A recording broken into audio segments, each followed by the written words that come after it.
কি অবস্থায় ছিলাম আপনি নিজেও জানেন, আমিও জানি। আমি বাংলাদেশের বৈধ নাগরিক। আমার বাড়ি পাশের বিভাগে, খুলনা বিভাগে, কুষ্টিয়া, এটা পাশের বিভাগ রাজশাহী। এই মান্দাতে আমি এসেছিলাম বিয়ে খাওয়ার জন্য, একটা বিবাহ অনুষ্ঠানে আমার আসতে দেয়নি। বলেন তো কোন অবস্থায় ছিলাম? গত কয়েকদিন আগে বাংলাদেশ জামাতে ইসলামী কুষ্টিয়া জেলা শাখা 500 আলেমকে ডাক দিয়েছিল, সব ঘরানার আলেম ওখানে এসেছিল। 500 আলেম এক জায়গায় 2.5-3 ঘন্টা তারা আলোচনা করেছে, বিভিন্ন মতামত দিয়েছে।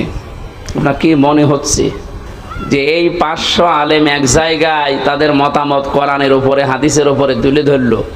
আগস্ট মাসের 5 তারিখের আগে 500 না 5 জন এক জায়গা হওয়া সম্ভব ছিল? কি বলতো যে এখানে গোপন ষড়যন্ত্র হচ্ছে, জঙ্গি তৎপরতা এই জায়গায় চালু হচ্ছে, যেখানে 5 জন হলে এরকম উল্টাপাল্টা নাম